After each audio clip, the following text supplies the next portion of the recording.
Hey, nice to meet you. Welcome to my Runick Spright Live Twin deck profile. This is a deck that I hold near and dear to my heart. It's one of my favorite decks in general, and I think it has a pretty solid place in the current 𝐒𝐨𝐜𝐚 format right now. Now, you might be wondering, oh, but doesn't Malice get effects based off of banished monsters? Yes, they do. However, you just are able to open so much interaction that typically when you're banishing stuff off of Malice's top deck with your Runick cards, normally you have hand traps to help deal with that. And, you know, also a lot of their effects that typically proc off of banishing from their main deck isn't gonna really do a whole lot besides summoning monsters that you don't really have to worry too much about. But theoreticals aside, let's go ahead and get into the profile. So for main deck, starting us off, I'm running 3 Live Twin lil-la, 1 ki-sikil, as well as 1 Frost. This is pretty standard. I've seen some people running 2 of ki-sikil, which is something that I do want to do, but my list is currently at 50 cards right now. And I kind of like it where it's at the moment. You don't really need to put it higher, and if you want to do lower, you can run board breakers instead of hand traps, just to have more consistency in seeing your Runick engine. I'm also running 3 Spright blue, 2 jet, 2 Spright red, and 1 carrot. This is also pretty standard, especially for most Spright lists, except they run 3 jet. I'm running this many because, and some people might argue that you could cut it to less, which I don't disagree with, but the reason I'm running a heavier engine of it is because these are kind of the monsters that keep you from dying to just random stuff. Like, for example, you have a carrot out with a red. Let's say they hit over your red because they're planning to, I don't know, either nib you next turn if you're trying to do combo to continue establishing a full board, or let's say that you just really need to stick something on board so that they don't try to poke you for game and time next turn. A higher count for monsters, especially Spright monsters, which are a lot more useful than the Live Twins post turn 1, really helps your grind game. I think they're extremely important for whenever you're running into issues like, oh, I opened the red, but I can't do combo unless I use red as part of that combo. Moving on, these are my hand traps, because that's the monster lineup. I'm running 3 Ash Blossom and Joyous Spring, as well as 2 Ghost Mourner, 3 Effect Veiler, 2 Droll and Lockbird. These ratios are very specific because I want to see Droll, but I don't want to see too many Droll. Unless I'm playing against 𝐒𝐿, but I side the 3rd Droll. I'm playing 2 Mourner because I want to see Mourner, but I don't want to see multiples of Mourner. In this deck you draw a lot. You draw in upwards of 6, maybe 7 times on your opponent's turn, and on your turn you can draw in upwards of 4, maybe 5, depending on if you're able to go into the Griffin early before using Gigantic Spright. So, onto the spells. 2 Runick Fountain. I don't think that this would ever change, even if we had Runick Fountain at 3 in this deck in particular. Because Fountain at 2 is just perfect, to be honest. I mean, it doesn't really do anything on its own. You have to pair it with other Runick cards. And really, it's searchable with every Runick card in your deck. So, 3 Tip. Pretty self-explanatory, and then just 3 Flashing Fire, 3 Destruction, 3 Freezing Curses, 3 Slumber. This card is, at first, I didn't know why people were running this at 3. I thought it was just kind of like, oh, they're running it because it's a name. Because making something that can't be destroyed by battle or a card effect once doesn't sound all that great. Until you're in the middle of a grind game with your opponent, which you're playing Runick, so you're trying to get them into a grind game. and they're trying to hit over an important monster, like let's say you summoned Griffin with IP. They're trying to hit over Griffin, and you go activate Slumber. Can be destroyed by that battle now. Congratulations. And then the one of Dispelling. I saw a list that was playing this at 2, and his logic was that against, I believe it was Ryzeal and also Malice, you can resolve this against them going first pretty easily, but I just can't really bring myself to bumping it to anything more than 1 because post turn 1 it's just dead. And then there are going to be matchups where you're going to see this, and it's going to be something like Dark World or a deck that wants to put stuff in their graveyard, especially with Orcust potentially coming out soon, and it's just going to completely mess you up. So I think 1 is perfect ratio. 3 Spright starter, I am not running Smashers nor am I running the Trap, and the reason is because you don't need it, and both of them they operate very weirdly in this version of the deck. Because your inboard, typically, you don't really want to put something in a zone, or the times that you are able to put something in a zone, it's going to mess up certain link plays. For example, if you have an IP in your extra monster zone with a lil-la pointing left and a ki-sikil pointing right, if you make Griffin, you typically want to make Griffin in a monster zone down here. Usually I make it with the lil-la in the lil-la zone, just so I can get the co-link and then draw a card, and because I'll have either a carrot or a red beside the Griffin, I'm able to activate it, and then if I have the other one that I didn't name, like if I have carrot here and red here, then I can activate both because they're being pointed to by link monsters. If you use the trap there, then you can't guarantee that you can set that up. And Smashers is only really good going second and into a board, like let's say your opponent is trying to stop a lil-la effect or a ki-sikil effect, and let's say for some reason or another you have a Spright Engrave. Instances like that where you can go chain Smashers to dodge certain things and come out on top in those interactions, but you can just use a Runick card too, and it does the same thing, so there's really no point in running something that is just going to flub you later. So I cut both of them from the list, and honestly I've had a much better time without them. For the last of the spells, I'm running 3 Sunny Snitch. You just need consistency for the Life Twin stuff, because honestly the Life Twin stuff kind of carries this deck. Getting a draw on your turn and then a draw on your opponent's turn with another draw in grave on top of your Runick draw engine is just so important for being able to set up multiple interactions. Typically your inboard is going to be like maybe 4 or 5 interactions, but if you pair that with the Runick Fountain and getting potentially 5-6 draws in your opponent's turn, you are going to have massive hand advantage. That's going to be hand traps, Runick spells. So they're going to look at your board like, oh, he's only got 4 to 5 interactions. And you're going to say, well, actually, I've got about 6 in a hand, and about 4 of them are more interactions. And then the last of the cards is Infinite Impermanence. I don't know how I feel about this, because there have been so many times where I will go Runick Fountain to draw, or ki-sikil to draw, or Frost to draw, and this gets in my hand after I've already passed turn. And I'm just sitting here like, well, this is dead as shit. Like, what am I gonna do with this? Discard it for Griffin to set something from grave? Sure, why not? So, that's the main deck. Moving on to the extra deck, and I will be showing combos once I'm finished as well. For the extra deck, of course, the 1 Treble Sunny, as well as the 2 lil-la, and the 2 ki-sikil. This is pretty standard.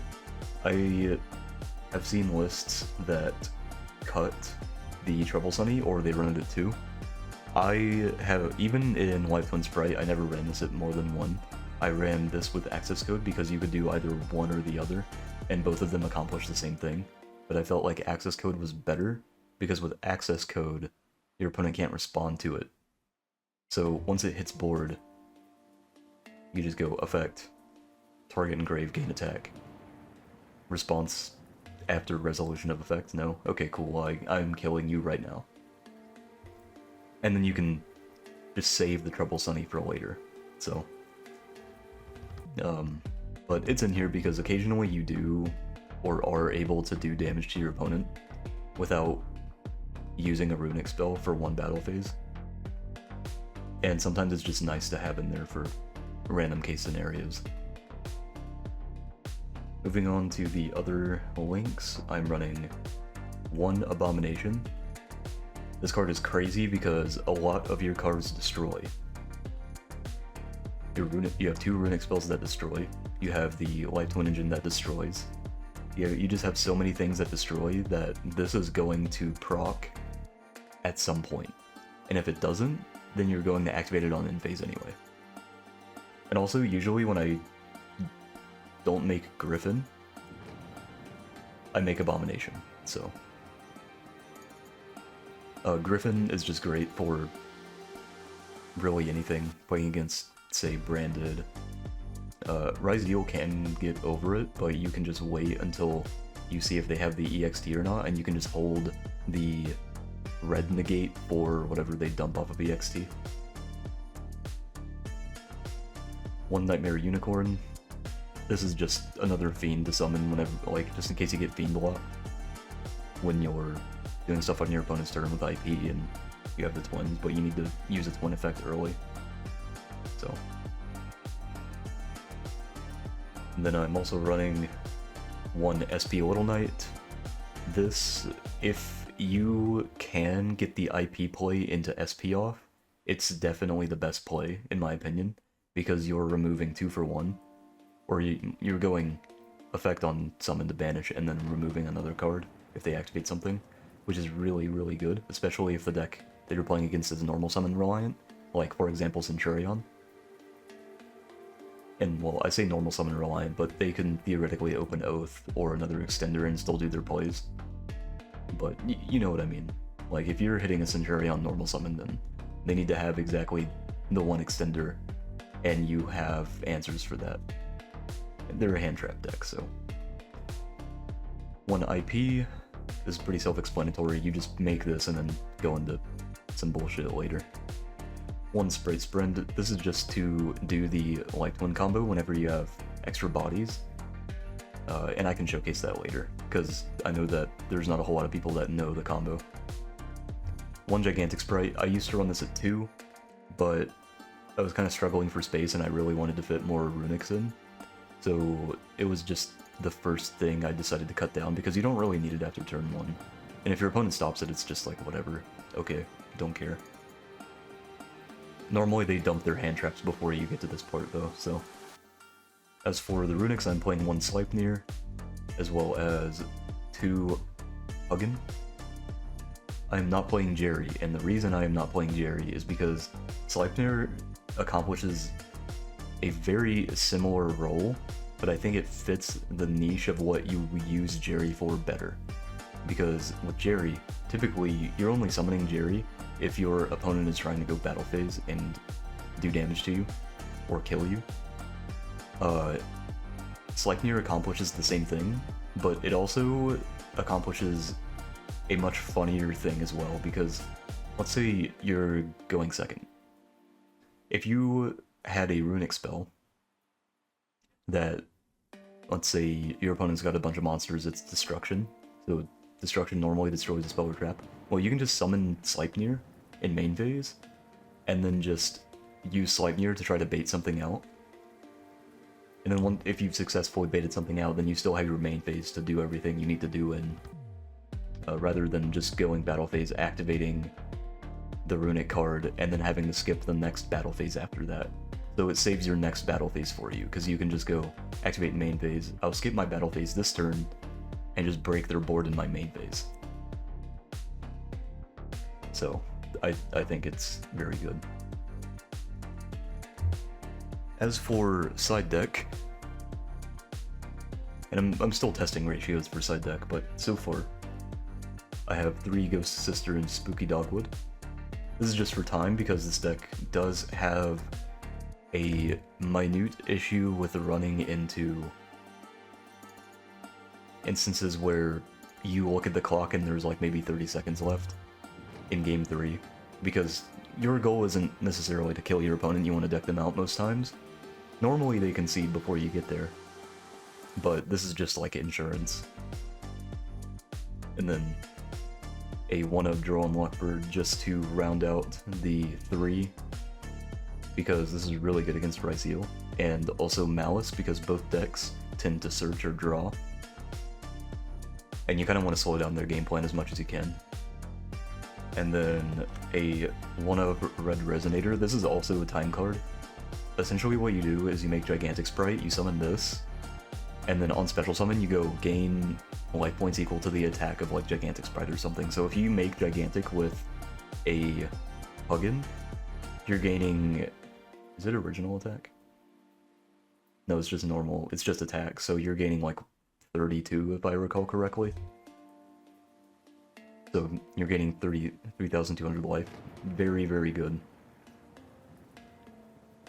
3 Dark Ruler No More, as well as 1 Called By, and 3 Evenly Matched. These are because for instances where hand traps are not going to serve their purpose, that's where these come in. And these are much better to discard off of Huggin to search for Fountain. So you can go second pretty safely with Dark Ruler and Evenly. And let's say you open like double Dark Ruler and the first one is already, you know, done its job. Well, the second Dark Ruler is just going to be discard fodder, and you don't have to feel bad about it. And it's also, this is mainly also for expressly combo decks or back row decks that you normally have to open very specifically for. Decks that either make a butt ton of negates, or decks like a Labyrinth that just set 5 pass. And the last card I'm running in my side deck is Solemn Judgment, which is just Solemn Judgment, so not much I need to talk about there, I think. So now that I've shown you the deck, I'm going to show you just some general combos you can do. So we're going to use an example here. We're going to use any Runick spell and then a Live Twin monster, and then you're obviously also going to need a discard. Okay, so the combo here is, so let's just say you have a Live Twin, any Live Twin, and any Runick spell. You're going to normal summon the Live Twin. You do not want to use the Runick spell for obvious reasons, because if you control a monster you can't summon with a lil-la. You're going to summon out Frost. This becomes even better if you have the Sunny Snitch here, because then you can just search Frost and then summon the other lil-la from deck. So here you're going to do that, and then you're going to activate the Runick spell, discarding the 1 card in your hand that you're using as discard, and you're going to summon the Ugin. Then I might as well put this up here just to signify zones, I suppose. So now the Ugin is going to discard and then search for the Runick Fountain.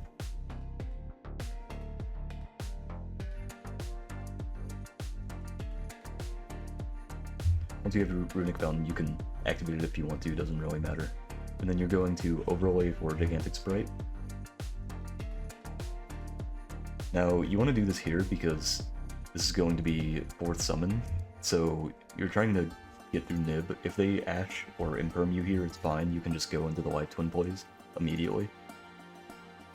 But if they don't, then they are going to have a rough time, because you're going to summon Blue and then Blue add Jet. Jet will special itself here, and then it will search for your Bright Starter. And then you can use these two.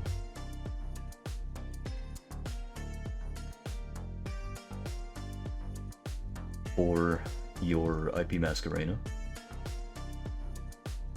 There are also cases where if you think your opponent has nib and you can't get the gigantic Spright in time, you can make SP, and then when they go nib effect, you can use SP as chain to remove an important monster from your board, like let's say a carrot or something.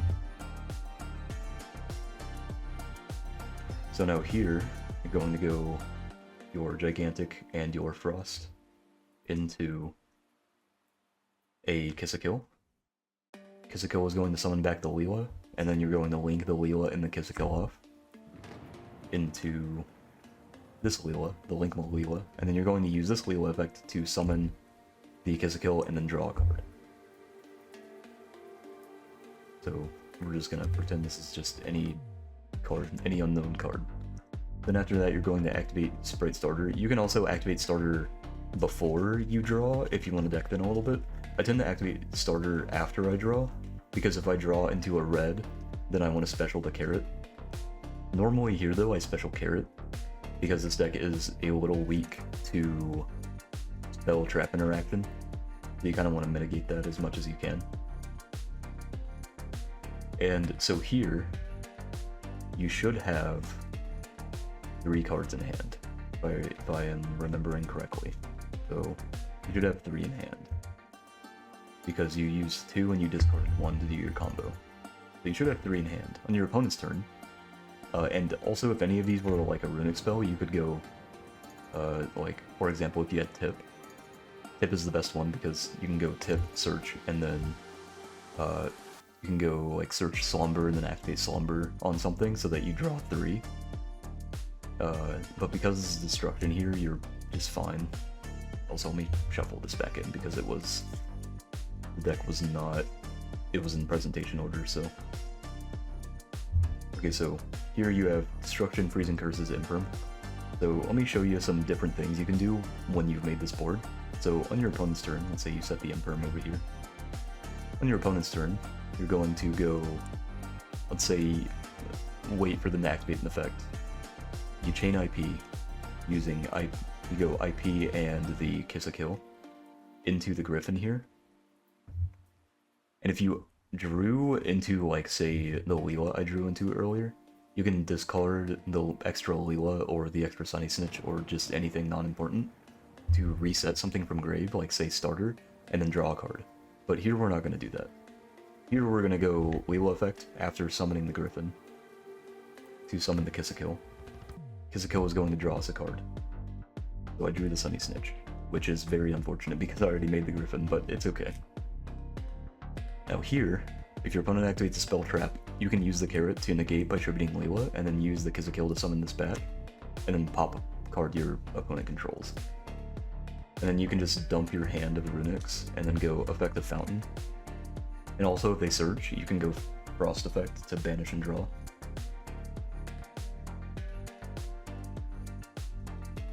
So let's say you draw up the Frost, another Sunny Snitch, that's hilarious. Obviously I didn't shuffle well enough. So you put the 3 on bottom and then you draw 3. So 1, 2, 3. So you already used the Freezing Curses, but you drew in the 2 extra interaction. So your opponent currently had to work through a pop, a floodgate, a spell trap negate,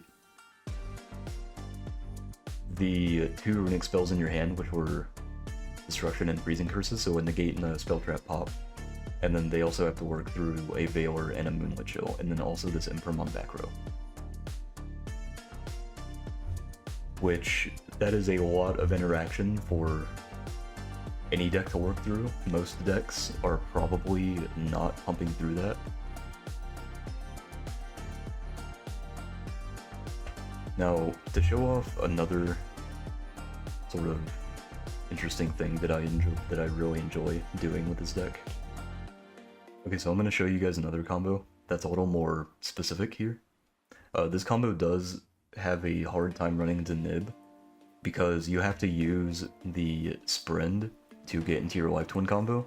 So if you don't feel safe doing that, then you can just end on like a normal Spright board and you should be fine. The Life Twins are just going to give you more draw power. So if you feel like, oh, my hand isn't going to do this, then you can just risk it for the biscuit. But you want to start off with like let's say, activate tip to search, or yeah, you can search here, and you're gonna search for the dispelling. The reason you're doing this is because normally, if you have tip and you're going first, normally you search the dispelling to summon the 𝐒𝐤𝐚 from extra deck. And then here you can either discard an extra Runick in your hand, or you can discard just like a random card. So in this case, I'm just gonna discard Infirm because I know I can get 3 in my grave already. And you're gonna search for the Runick Fountain. So from here, you're gonna activate the Runick Fountain. You're going to activate the Runick Slumber on the 𝐒𝐤𝐚. And then you're going to activate the Runick Fountain, shuffling that, or putting 2 of your, or 3, up to 3 of your Runick spells on the bottom of your deck, and you're going to draw 3 cards. So put them on the bottom, draw 1, 2, 3. Ironically enough, that gave me the Sunny Snitch to do my Life Twin combo, but I'm not going to use it here, so we're just going to pretend this is a blank card, okay?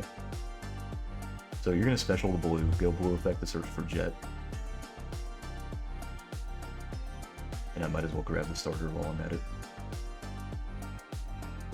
So you're going to summon the Jet, search for the starter, and you're not going to summon anything else yet. Because you want to hold the starter in case they do have Nib. Because if they have Nib, then you're going to be able to play through it at least a little bit with the starter. So here you're going to link out these 2 for your Sprind, and the Sprind is going to dump the blue girl from deck. I'm going to say this as a reminder. If you summon Sprind, and you're going first, you always dump blue girl, because you're going to summon red girl from deck with Gigantic Spright. This is to get you the additional draw on your turn. The only time you summon blue girl from deck and you dump red girl is if you're going into a board and you're trying to break it. So just keep that in mind. Very important. So from here you're going to overlay these 2 for your Gigantic Spright, and you're going to activate the effect to summon a Life Twin from deck. You want to summon Frost here, because it gives you an additional draw while in grave. So from here, you're going to link these 2 off into your ki-sikil. ki-sikil is going to revive the lil-la from grave, and then you're going to link those 2 off for lil-la. lil-la is going to revive your ki-sikil from grave, and you're going to get the effect to draw a card. So we will draw here. I drew into a Freezing Curses. So I have double Flashing Fire, a Freezing Curses, an Ash, a starter. This is a pretty good hand, to be honest. So from here, you're going to activate your starter because you just can right now. I wouldn't do it on your opponent's turn, that's for sure. Just in case they top deck an Ash or something. Also, you have 2 options here. You can either summon the carrot or summon the red. If you're playing against 𝐒𝐿, typically I tend to summon the red, just because they have a lot more monster effects and spell and trap effects. If I don't know what the matchup is, normally I summon carrot, because the odds of the deck that I'm playing against having an important spell trap like Thrust, Talents, it could even be something like Book of Eclipse or just any other like generic board breaker. Carrot puts a lot more pressure on the board against a deck that I don't know about, as opposed to red, which you can theoretically deal with monster effects in different ways. For example, you can Freezing Curses, Flashing Fire, Ash, Veiler, Mourner, all sorts of stuff. But this is our inboard, so here, you can link off the lil-la and the ki-sikil.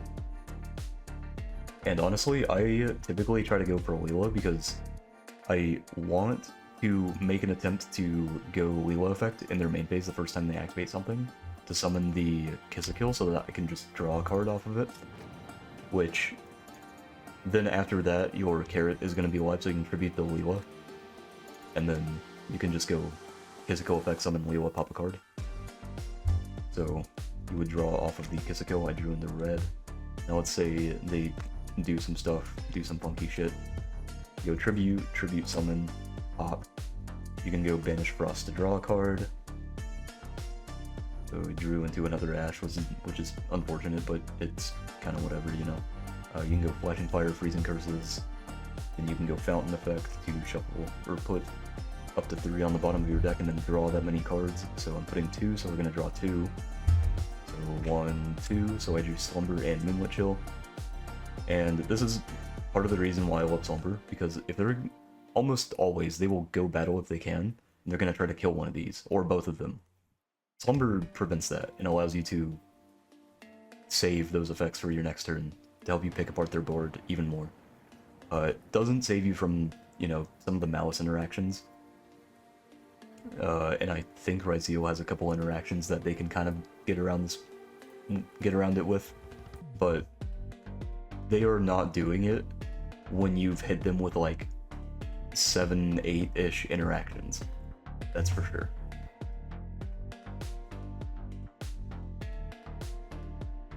So yeah, that's the Spright line. Also, do not be fooled. If you make Spright, you cannot link this off. That was a mistake that I made previously when I was first getting into the deck. I did not know that Spright says you cannot use it as link material the turn it was summoned. So just keep that in mind. Very important information for any of you that are looking to play the deck but you don't know all the ins and outs of it.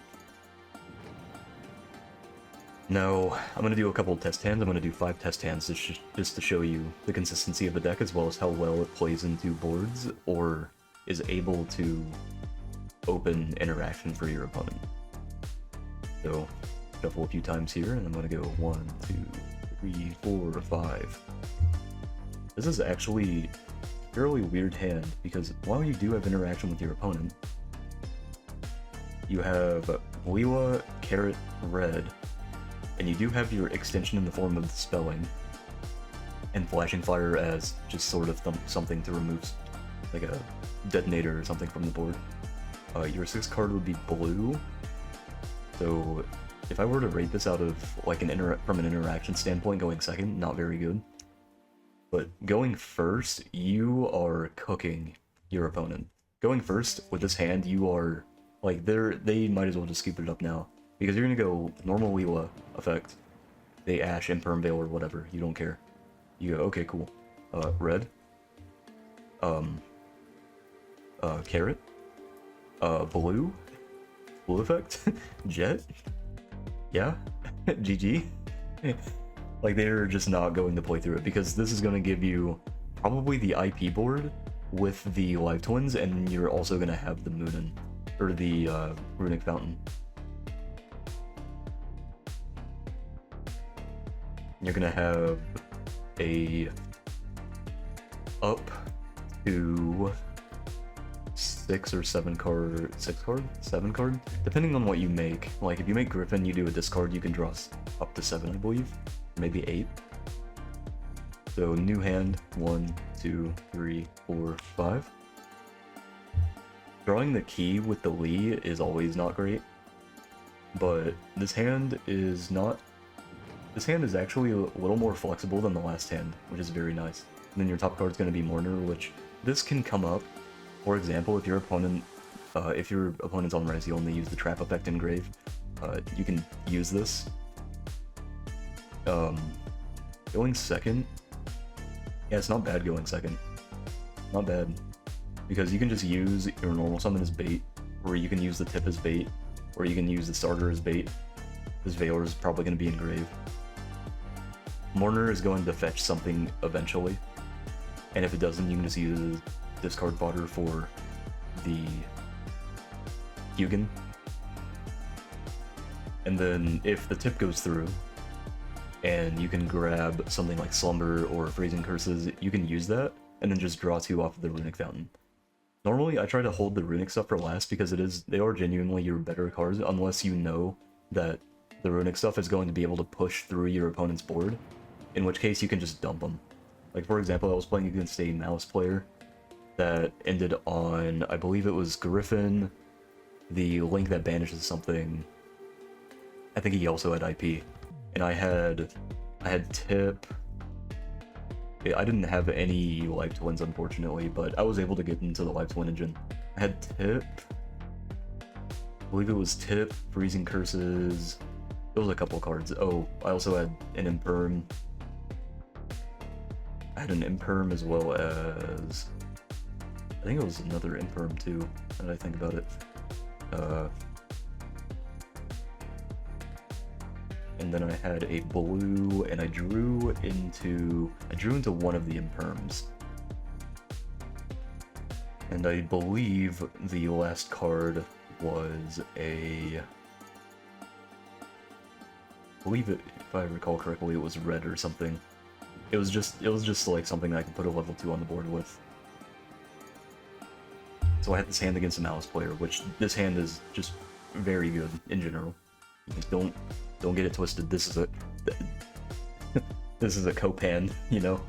So against the Malice player, I imperm something so that he couldn't end on an additional thing to make something. So ended on Griffin IP and then the link that banishes the card. So I drew for turn, I drew the imperm, and I was like, okay, well, or no, it was an IP, SP, and then the link that banishes something. And he was gonna get another body to link the IP with to go into Griffin. I was gonna wait for the Griffin. So I had to bait stuff out. So the first thing I did was I normaled red, because I know this is something he has to respond to, because if he doesn't, I'm gonna have a negate online. He responded to it and removed it from the board, which, you know, self-explanatory. So after that, I believe I went, if I remember correctly, I went imperm on the IP.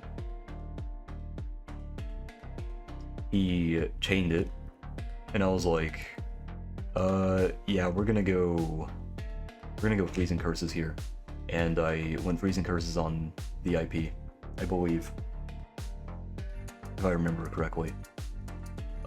He chose to go SP to remove it. Because, I mean, you know, he took up my normal, he had a thing engraved to do stuff, but, I mean, little did he know I had the tip and he didn't have the ash for it, so that was fun. I went tip, and I went not destruction, it was, what was it? Flashing Fire, I believe? That one? Or maybe it wasn't Flashing Fire. It's been a while, so I'm trying to remember the order. I think maybe I didn't use the Imperm prior, because if I recall correctly, I negated the other link as well. And so his last interaction was the SP. And when I went tip, he was like, okay, yeah, I need to, like, save or something. It's been a while, but it was an insane match. I won game 1, and then I lost game 2, because game 2, I opened 2 live twin names and no way to push through the board, so then game 3, I kind of just set up, like, the full board, and he didn't open any hand traps, and he couldn't play through it. And we'll do third test hand, so 1, 2, 3, 4, 5. This hand is actually nuts, because you can do your Sunny Snitch to go into your lil-la, summon your Frost. And again, if they imperm your lil-la, like, this is just hand trap bait. Like, this, you're playing through hand traps in this deck. That's one of the main reasons that you would want to play this deck, is for baiting hand traps and being able to play through them. Bingo lil-la effect, if they imperm it, you're just like, cool, activate the spelling, summon 𝐒𝐤, just make gigantic, do the combo anyway. It's such a cool and such a fun deck. So you're gonna special the Frost. I'd activate Fountain here just to kind of be like, hey, bud, I have Fountain, I heard opened it, good luck, and then you can go with the spelling, summon the 𝐒𝐤.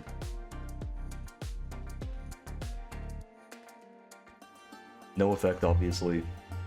And here you can go tip. Search for Slumber.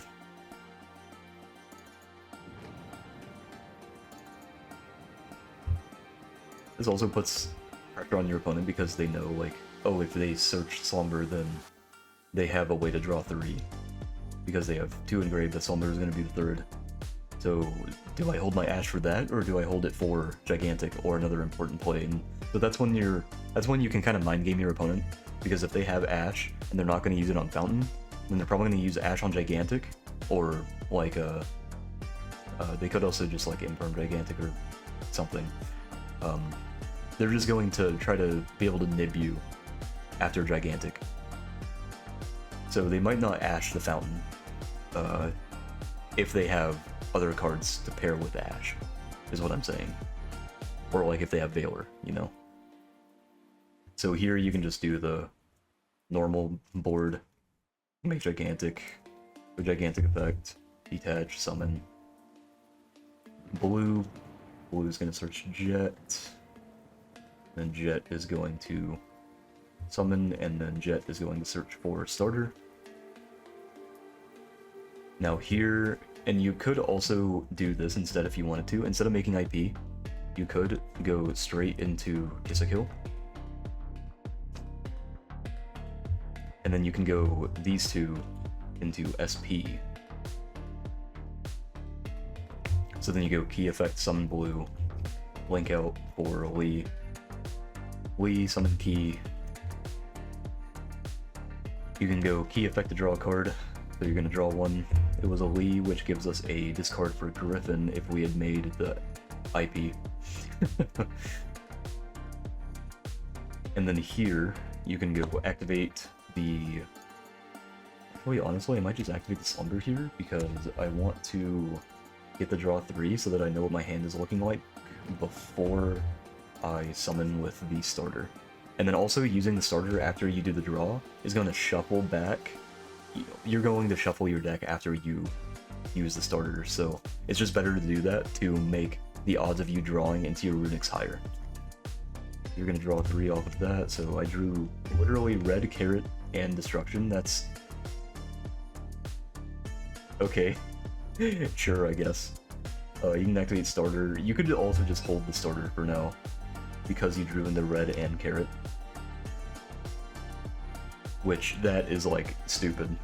Typically, if I have red and carrot, I like to keep both of the life twins on the board, because the only way that your opponent's really going to practice is if they go straight into battle with, like, a special summon Benrir or something, which you can always just have a response for. Like, for example, if you just have a Flashing Fire, you can just go Flashing Fire, get rid of it. Congrats, idiot. You lost your Fenrir, and then they drop the second Fenrir on you, you're like, oh no! So...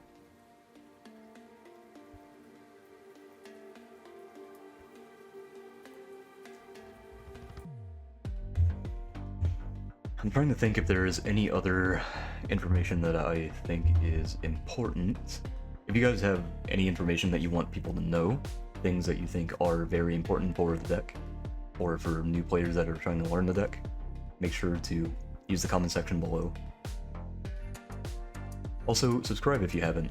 Did you know that 90% of you aren't subscribed to be updated with my videos, or some shit that Wolfie VGC says in his videos, that every YouTuber says in their videos? Let me think. There are some weird instances where you'll have hands like this. Or when you get hands like this, it is kind of weird, and they do leave you with one additional body, which is nice to tribute off of the red and carrot. I'm just gonna go through it real quick. So, like, let's say you do the frost, and I mean, also let's just say I have like, a runic spell and then just like a discard, I guess. Like, give you that imperm. I like discarding imperm, it feels good.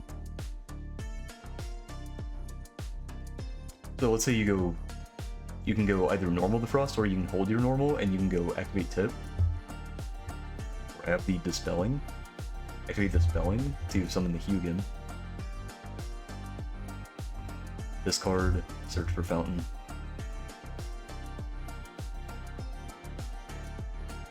And you can activate the fountain. And then here you can just go special, search. Carrot, I guess. Special, search. starter. So the cool thing about what happens whenever you open Frost with like just a bunch of Spright stuff is you can overlay the 𝐒𝐤𝐚. Also, sometimes you can just leave the 𝐒𝐤𝐚 on board if you're afraid of board breakers. Like if you want to establish Carrot with 𝐒𝐤𝐚 in the extra monster zone, you can do that if you want to. So here you're gonna go Gigantic, Detach, Summon. Here you would summon the blue. This conserves your normal summon, so now you can just go Special Frost, and then you can just do your entire thing from here. Like, for example, you can go Gigantic and Jet into, say, an IP, and then you can go lil-la and Frost into Ki, into Lee, and then get a draw off of the Ki.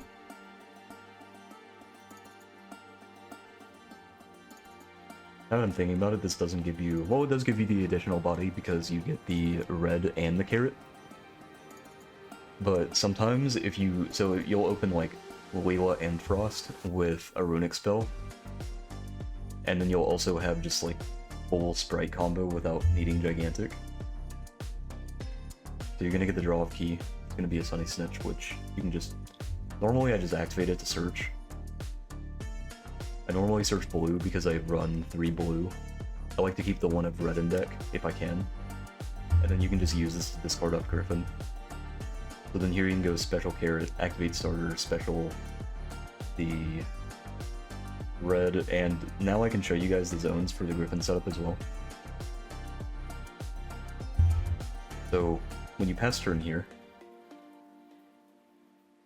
let's say your opponent does something. You can either choose to tribute, negate, do whatever. Normally, if they activate an important card first, and you want to tribute to negate, I would tribute the lil-la so that you can use the ki-sikil to bring it back and then pop something. And then you can go IP with ki-sikil into Griffin right here. So then immediately after, you can go Chainlink 1 Griffin. Response, no, okay. Chainlink 2 lil-la.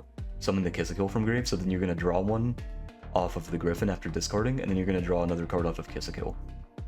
Another route you can take is, normally, the route that I normally take is they'll go like normal summon effects and I'll be like, yeah, that's fine. Chain IP, Chain Veiler or something. Then I'll go straight into Griffin here. Then I'll go Chainlink 1 Griffin, response no, Chainlink 2 lil-la. So I'll discard for cost. Lil-la will summon the ki-sikil. Griffin will set from grave and draw a card. So I'll try to set the starter. If I feel like I need a Runick spell like Tip instead, and I'm worried about not drawing into anything, then I will instead set the Tip, because your Runick engine is vastly important. So you'll draw off the Griffin, drew Droll, okay, and then you'll draw off the ki-sikil, drew a Flashing Fire, that's pretty good. And then from here, you can go, you can use your Spright cards to tribute and negate stuff, as much as you need to. So, like, for example, you can go tribute lil-la, effective Ki, summon it back, and then you can go tribute ki-sikil to negate a spell trap. You can go Frost effect to draw a card. We drew a Jet. And then from here, you can go Flashing Fire on something, and then you're gonna draw 3. Because you have the 2 engraved from earlier. So you're gonna bottom deck those and then draw 1, 2, 3, so you drew a Destruction and the Ash. And you also had Droll, so you could have also just dumped the Droll at any point if you felt like Drolling there was going to save you that turn. And then you could just save the Runick spell for next turn and just be like, I'm gonna activate this so I can draw 3 on my turn. Just like, get my advantage going.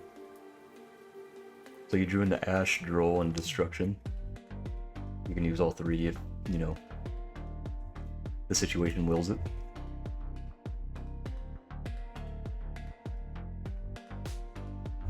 And that's the deck.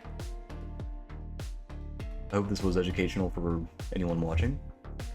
And if you guys have any further questions about the list, feel free to comment down below. Like I said, if you want to slim this down to 40, simply cut out all of the hand traps. You can cut Jet to 1, you can cut Red to 1, you can cut lil-la to 1 if you feel it's absolutely necessary. You can also cut Starter to 1, and you can run Board Breakers. and that gives you a better way to discard instead of having to discard like hand traps and stuff. So you can just go activate a Runick spell, summon Hug, and discard a Dark Roll or no more that you don't need anymore, or an Evenly, or if you have Droplet as well. Droplet is extremely good in this deck. Definitely one of the better board breakers in this version of the deck. But yeah, thank you guys for watching. I appreciate it, and I hope you guys have a good one. My next video will probably be like Centurion or something. I don't know. You'll see it when it comes out. Make sure to subscribe, losers. See ya.